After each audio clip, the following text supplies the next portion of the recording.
हम पढ़ रहे हैं श्री भागवत महात्म्य। अभी तक हमने पढ़ा है नारद मुनि का भक्ति को और उसके दो पुत्र ज्ञान और वैराग्य को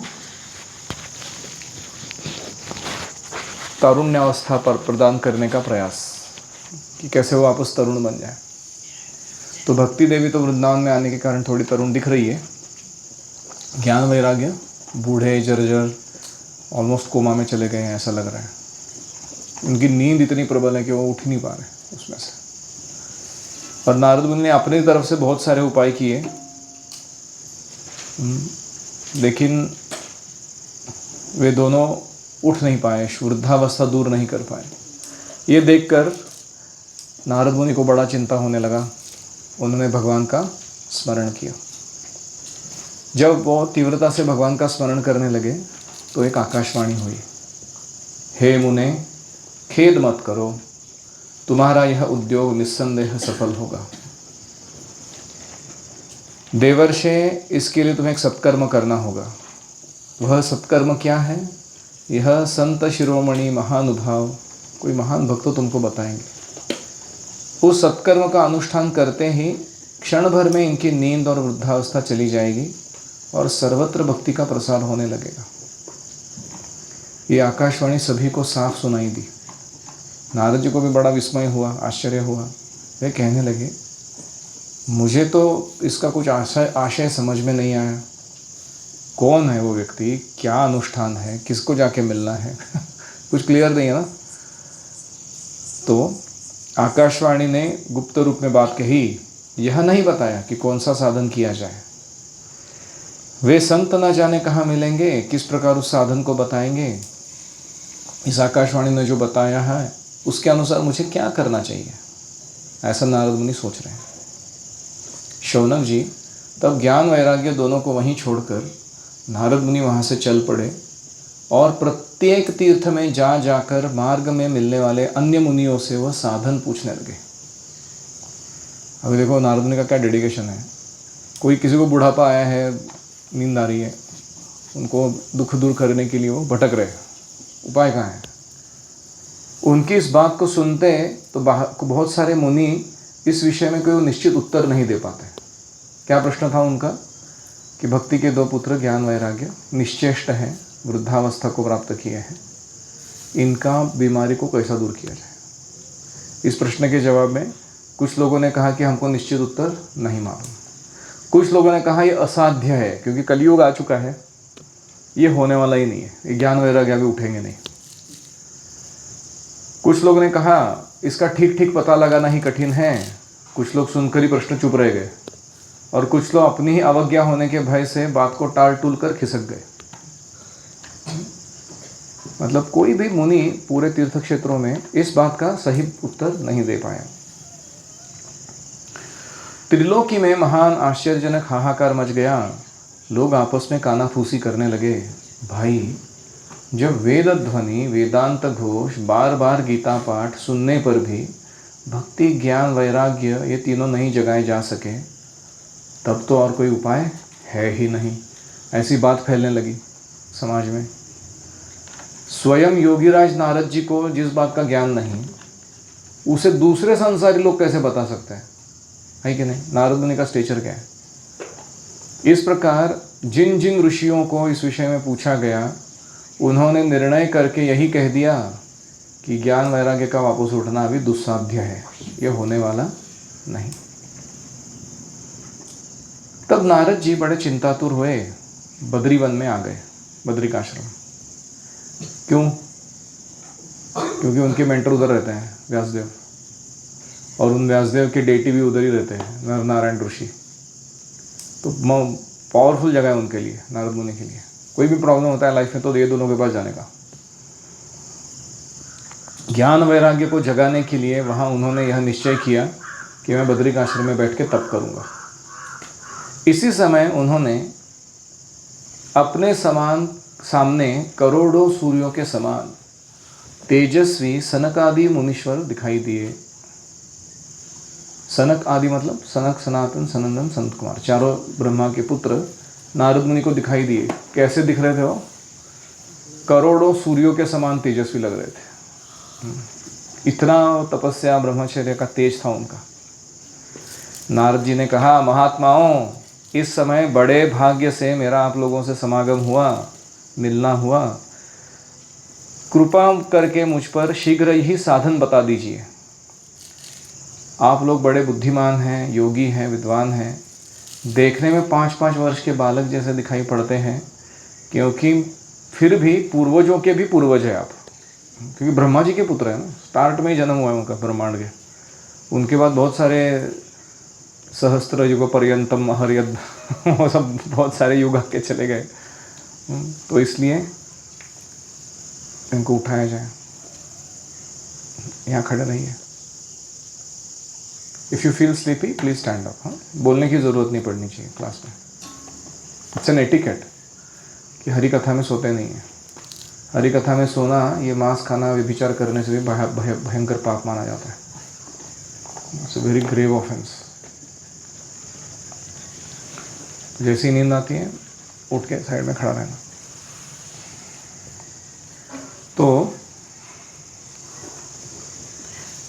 आप लोग सदा वैकुंठ धाम में निवास करते हो, निरंतर हरि कीर्तन में तत्पर रहते हो, भगवत लीला का अमृत आस्वादन करते हुए जीते हो, उसमें ही उन्मत्त रहते हो। एकमात्र भगवत कथा ही आपके जीवन का आधार है। तो नारद मुनि उनकी स्तुति कर रहे हैं। वैष्णवों को जब मिलते हैं हम, तो उनके जेन्युइन जो क्वालिटीज़ हैं या कंट्रीब्यूशन है, उसको हमें गुणगान करना चाहिए। हरि ही शरणम, यानी भगवान ही हमारे रक्षक है, यह मंत्र सर्वदा आपके मुख में रहता है। इसी से काल प्रेरित वृद्धावस्था भी आपको बाधा नहीं पहुंचाती। अभी अगर किसी का बुढ़ापा दूर करना है तो जिनका बुढ़ापा आ ही नहीं रहा है उनसे ही पूछना चाहिए ना। बेस्ट लोग कौन है? चतुष कुमार है।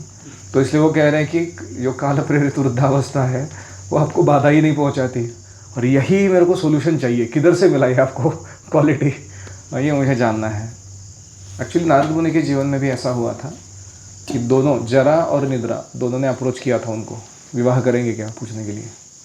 तो नारद मुनि ने बोल दिया सॉरी, ब्रह्मचारी रहना चाहता हूँ। तो उसके बाद वो दोनों खिन्न होकर चली गई वापस। तो नारद मुनि को ना कभी नींद का प्रॉब्लम हुआ, ना बुढ़ापे का प्रॉब्लम हुआ उनके जीवन में। Always ever fresh and young because he avoided a proposal by woman. तो इसलिए पूर्व काल में आपके भ्रूभंग मात्र से भगवान विष्णु के द्वारपाल जय विजय तुरंत पृथ्वी पर गिर गए। फिर आपकी ही कृपा से वे पुनः वैकुंठ लोक पहुँच गए। तो नारद मुनि याद दिला रहे उस कथा को कि कैसे भ्रूभंग मतलब क्या है? भौहों को सिर्फ टेढ़ा करना किसी विषाद या दुख के या क्रोध के कारण। तो केवल ये चतुष कुमार गए, द्वारपाल जय विजय ने रोका और इन्होंने अपना भ्रूभंग टेढ़ा किया, क्यों हमें रोका जा रहा है। इतनी बात होने पर उनका पतन हो गया और उनको जन्म लेना पड़ा। 4 जन्म लिए। कौन कौन से? हिरण्यकशिपु, हिरण्याक्ष सत्ययुग में, रावण और कुंभकर्ण त्रेता युग में, शिशुपाल और दंतवक्र द्वापर युग में, और जगाई मधाई कलयुग में। ये 4 जन्म हुए उनके, और फिर उनको भगवत धाम की प्राप्ति हुई वापस। तो ऐसे पावरफुल है ये चतुष कुमार। धन्य है, इस समय आपका दर्शन बड़े सौभाग्य से ही हुआ है। मैं बहुत दीन हूँ, आप लोग स्वभाव से ही बड़े दयालु हैं, इसलिए आप मुझ पर अवश्य कृपा कीजिए। अभी चतुष कुमार कहने लगे। हाँ, नारद मुनि कह रहे हैं, बताइए आकाशवाणी ने जिस विषय में कहा था वह कौन सा साधन है? मुझे किस प्रकार उनका अनुष्ठान करना चाहिए? तो 3 चीज़ें हैं कि व्यक्ति कौन है, साधन क्या है, और वो साधन का अनुष्ठान कैसे करना है। अनुष्ठान मतलब रेगुलेटेड प्रैक्टिस, उसको आप कहते हैं अनुष्ठान। तो ये तीनों का विस्तार से वर्णन कीजिए। भक्ति, ज्ञान और वैराग्य को किस प्रकार सुख मिल सकता है और किस तरह इनकी प्रेम पूर्वक सब वर्णों में मतलब शूद्र, वैश्य, क्षत्रिय और ब्राह्मणों में इनकी प्रतिष्ठा की जा सकती है, पुनः एक बार भक्ति ज्ञान और वैराग्य इनमें पुनः आ जाए। ये कैसे किया जाए? देखो, नारद मुनि क्या यूनिवर्सल लेवल के प्रॉब्लम सॉल्विंग में लगे रहते हैं। आपका और मेरा प्रॉब्लम क्या है लाइफ में? पाव भाजी में आज 2 पाव कम मिले, that kind of problems we have.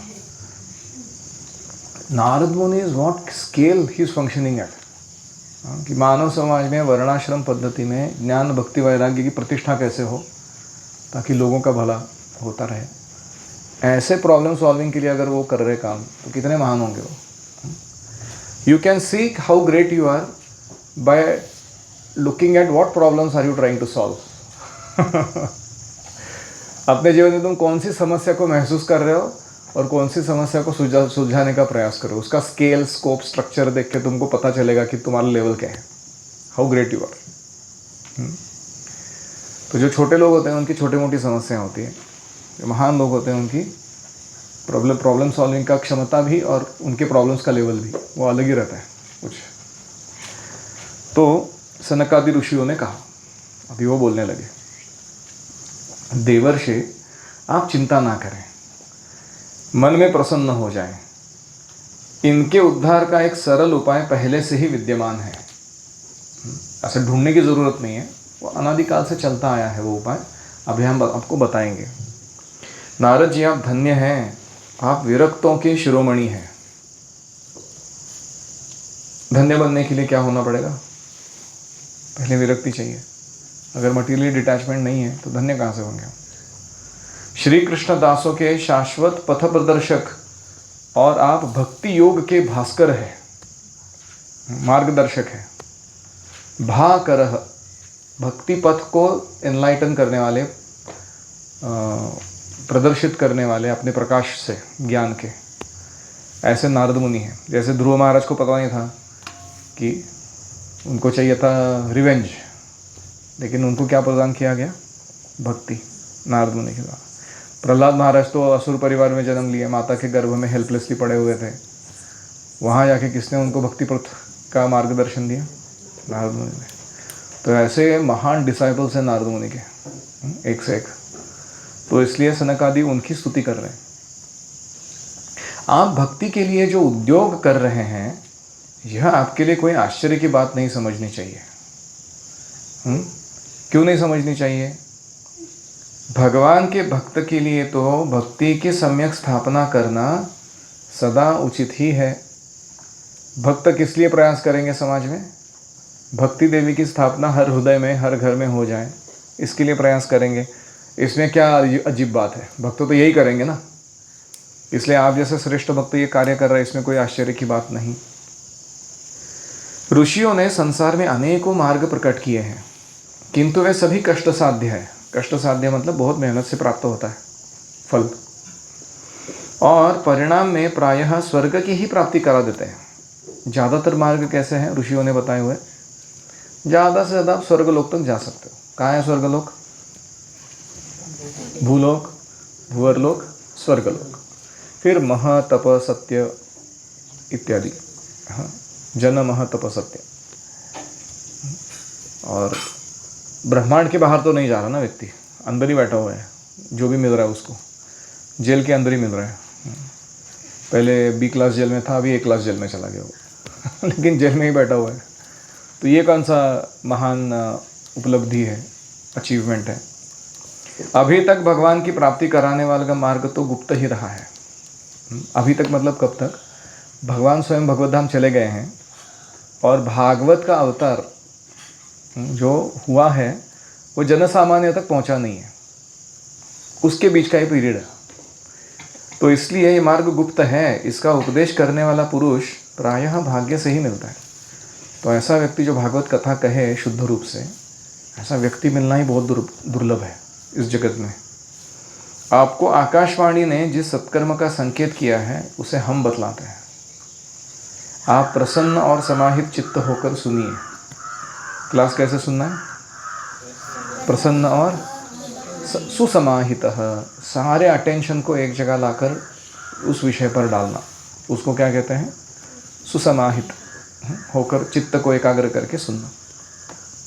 Narad ji द्रव्य यज्ञ, तपो यज्ञ, योग यज्ञ, स्वाध्याय रूप ज्ञान यज्ञ, ये सब तो स्वर्ग आदि को प्राप्त कराने के लिए कर्म की ओर संकेत करते हैं। ये हमने कहाँ देखा ये? Which chapter of Bhagavad Gita? 4th chapter of Bhagavad Gita. द्रव्य यज्ञ योग यज्ञ, द्रव्य यज्ञ ज्ञान यज्ञ योग यज्ञ तथा परे स्वाध्याय ज्ञान यज्ञाश्च यतयः संशितव्रताः। तो वहाँ से आता है वो। पंडितों ने ज्ञान यज्ञ को ही सत्कर्म सूचक माना है। तो कुछ पंडित हैं वो क्या कहते हैं? ज्ञान योग बेस्ट है। आप इंडिया में जाओगे ना, बहुत लोग बात बोलेंगे कि भक्ति श्रेष्ठ नहीं है, ज्ञान श्रेष्ठ है। भक्ति में क्या है ना, इमोशंस है, भावुकता है, सेंटिमेंटल है वो सब। ज्ञान में क्या है, लॉजिक है, रीजनिंग है, एकदम दिमाग का काम चाहिए, इसलिए वो सुपीरियर है, ऐसा उनका मानना है। हमारा ये मानना नहीं है, सनकादि ऋषियों का ये मानना नहीं है, नारद मुनि व्यासदेव का मानना नहीं है ये। तो वो कहते हैं जो ज्ञान यज्ञ सत्कर्म सूचक माना गया है, वो ज्ञान यज्ञ कौन सा ज्ञान है? वह है श्रीमद् भागवत का पारायण, जिसका गान शुक आदि महानुभावों ने किया है।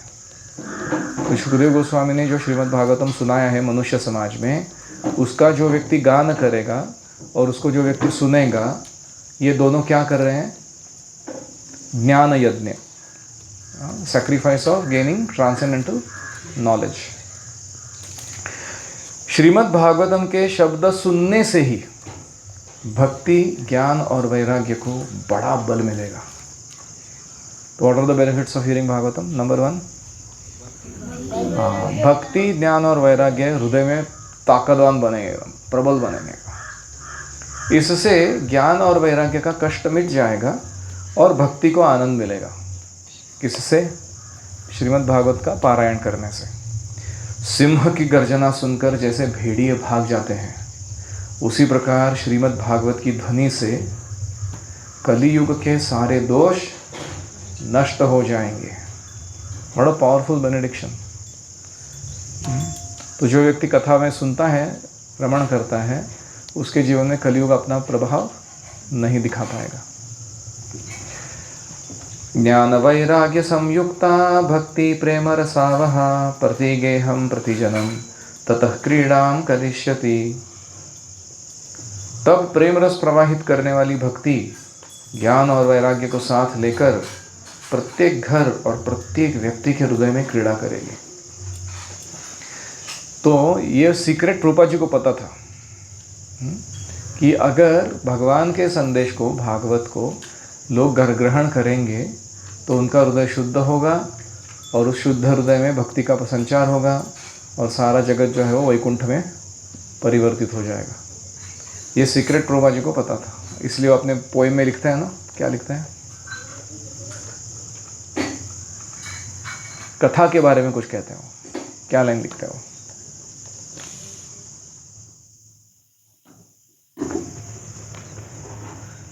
ओ गोपीनाथ जी, क्या बोलते हैं प्रभुपाद मार्केट में भागवत धर्म में भगवत कथा के बारे में?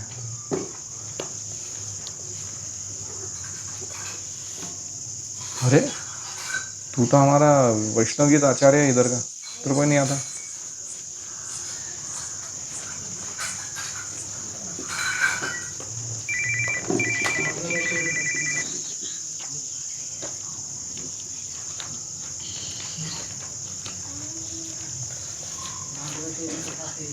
भागवतेर कथा से तव अवतार धीर होइया सुने जदि काने बार बार। तभी क्या होगा? धीर होकर अगर कोई सुनेगा कथा को तो रजस्तमो गुणे एरा सबाई आछन्न। जगत के सारे लोग रजो और तमोगुण में लिप्त है। क्या होगा? हाँ, रजस्तमोहते तबे पाइबे निस्तर।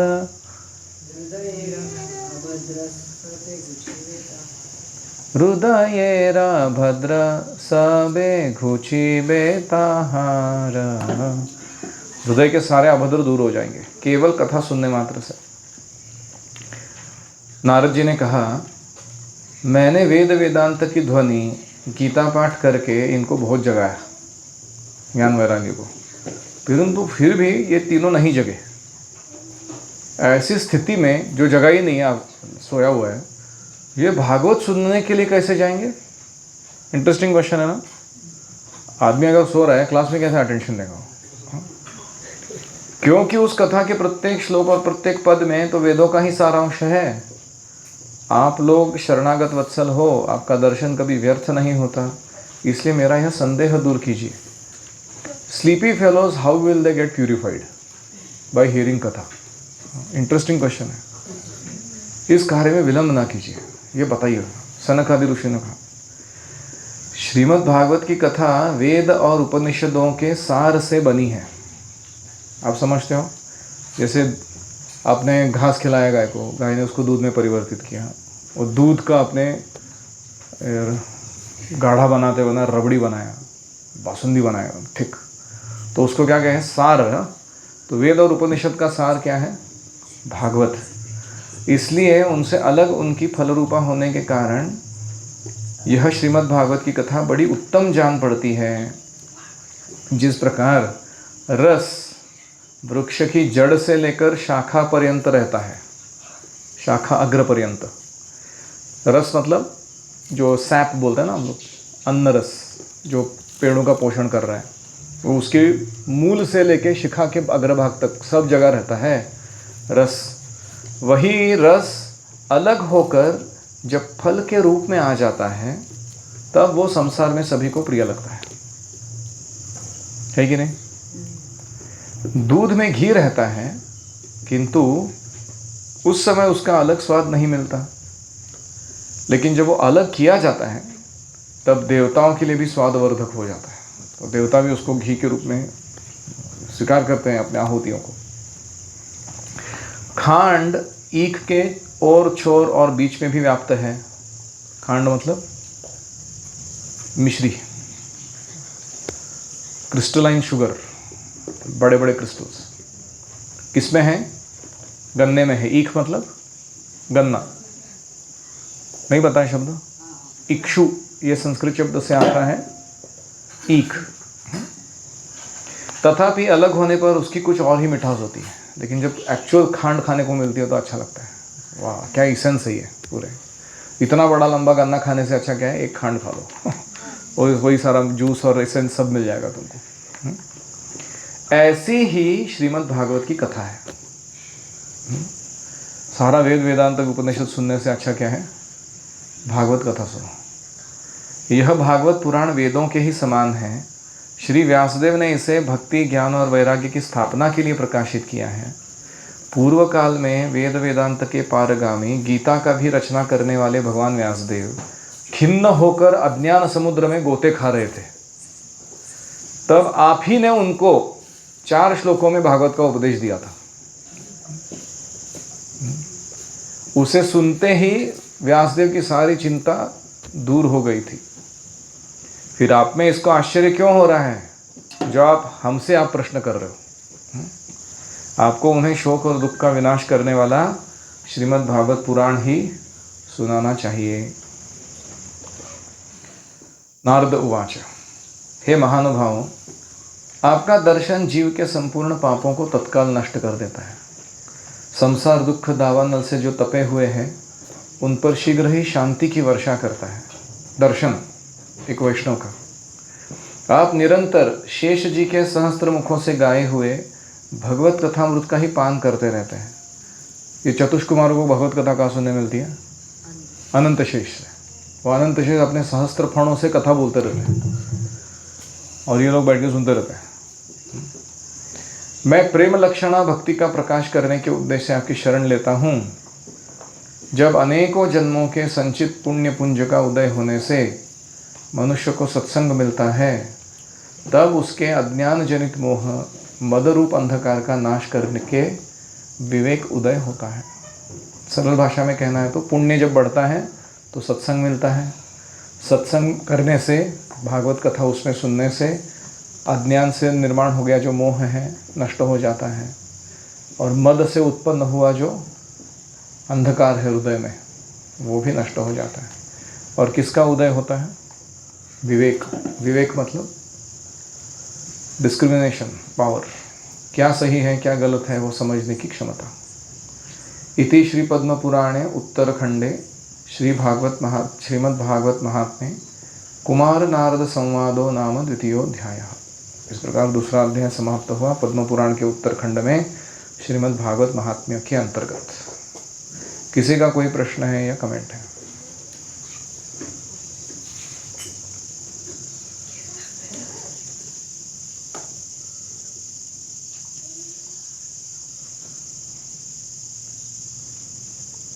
प्रहलाद। भागवत कथा बहुत इम्पोर्टेंट है, क्योंकि भागवत कथा से ज्ञान और वैराग्य और भक्ति देखो सब में। भागवत कथा सुनना इम्पोर्टेंट है क्योंकि ज्ञान भक्ति और वैराग्य को पोषण मिलता है हृदय में। हरि शरणम, भगवान ही हमारे रक्षक है। ये कौन बोलता है मंत्र? चतुष कुमार बोलते हैं।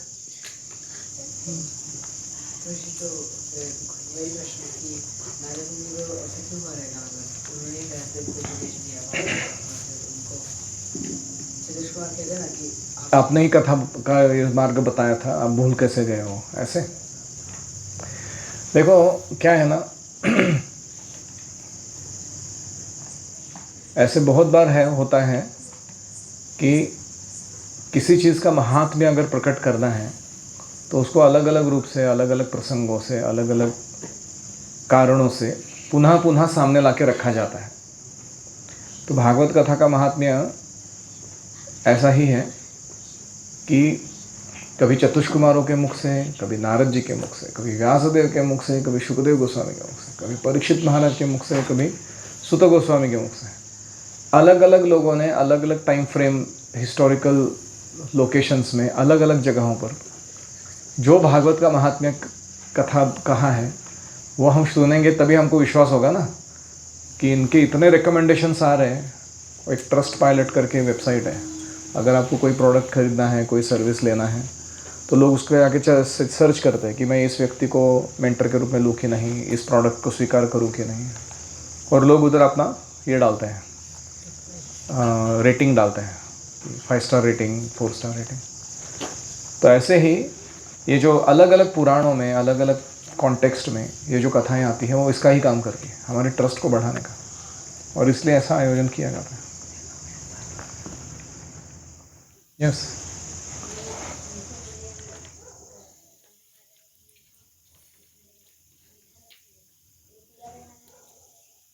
हाँ, एक खांड खाने से सब करने का जो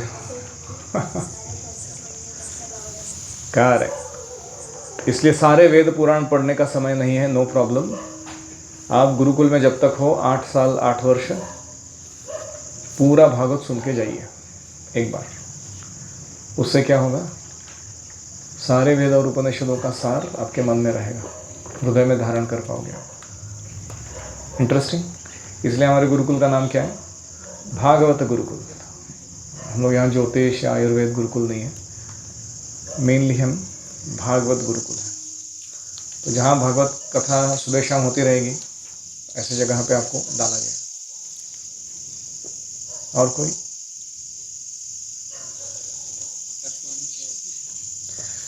आकाशवाणी क्या होती है? अभी पूर्व काल में जब वातावरण शुद्ध था, लोग बहुत पवित्र थे, तो जो आकाशवाणियाँ होती थी वो या तो देवताओं की या स्वयं भगवान की वाणी होती थी, जो किसी बहुत बड़े विपदा या संकट का, डायलेमा जिसको बोलते हैं, अड़चन का सॉल्यूशन बता देती थी। ये कलयुग में बहुत ज़्यादा नहीं होती है क्योंकि लोग पवित्र नहीं हैं, और हुई थी जैसे अद्वैताचार्य जब सुने कि चैतन्य महाप्रभु ने संन्यास लिया है तो वो इतने हताश हो गए कि अभी वो शची माता को मिलने नहीं आएंगे, नवद्वीप नहीं आएंगे, हम सबको संग नहीं मिलेगा। वो कहने लगे वैष्णवों को कि देखो मैंने मेरा मन बना लिया है, मैं आत्महत्या करने जा रहा हूँ, मुझे रोकने का प्रयास नहीं करना। तो सारे वैष्णवों ने क्या कहा, we are not stopping you, we are going with you to commit suicide. हम लोग भी तुम्हारे साथ ही जा रहे हैं। और सब लोग निकले गंगा में कूदने के लिए पत्थर बांध के। तो जा रहे थे तो अचानक आकाशवाणी हुई। ये 500 साल पुराना वर्णन है कि हे सिंह, अद्वैत सिंह, ये कार्य सही नहीं है, ये भगवान को प्रसन्न नहीं करेगा। आप निश्चिंत हो जाइए, कुछ ही दिनों के बाद भगवान की दिव्य योजना से निमाई का संग आपको पुनः प्राप्त होगा यहीं पर, इसी जगह, और इसलिए आप वापस लौट जाइए। तो आकाशवाणी सुन के सब लोग रिटर्न आ गए। तो ऐसे बहुत उदाहरण है। तो एक बात यह है इसमें, आप जब बहुत सिंसियर हो ना अपने स्पिरिचुअल प्रैक्टिस में, जैसे ये प्रश्न पूछ रहे हैं ना नारद मुनि कि इनको कैसे बचाएं ज्ञान वैराग्य को, और उनको कोई उपाय नहीं मिला, बहुत प्रयास किया उन्होंने, कुछ भी मिला नहीं उनको सोल्यूशन। तो उन्होंने क्या किया, भगवान को प्रार्थना की, उनका स्मरण किया भगवान को, तो भगवान ने उनको सोल्यूशन दे दिया इस आकाशवाणी के रूप में। तो ये हम हमारे जीवन में भी अनुभव कर सकते हैं। To the sincere the grace is granted through some means, कहीं ना कहीं से तो वो प्रकट होता है अगला मार्ग, सोल्यूशन। यस, ऋषियों ने संसार में अनेकों मार्ग निकाले, नहीं समझे? प्रकट किए मार्ग। ऋषियों ने अनेक अनेक मार्ग प्रकट किए हैं संसार में, लेकिन वो ज़्यादातर मार्ग कौन से डेस्टिनेशन तक जाते हैं? स्वर्ग। ज़्यादातर वहाँ तक जाते हैं। और थोड़े से और मार्ग वो कहाँ तक जाते हैं? मुक्ति, है कि नहीं? ब्रह्म ज्योति ब्रह्म सायुज्य मुक्ति तक जाते हैं। और बहुत ही कम विरला मार्ग है जो भगवान के धाम में लेके जाते हैं, भक्ति प्रदान करते हैं। इसलिए ये मार्ग बहुत विशेष है। और कोई? Thank you very much. Srila Prabhupada की जय। ओम हरे कृष्णा कृष्णा कृष्णा हरे हरे, हरे राम राम राम हरे हरे। श्रीमद्भागवत महात्म्य की जय। गौर कृपानंदे।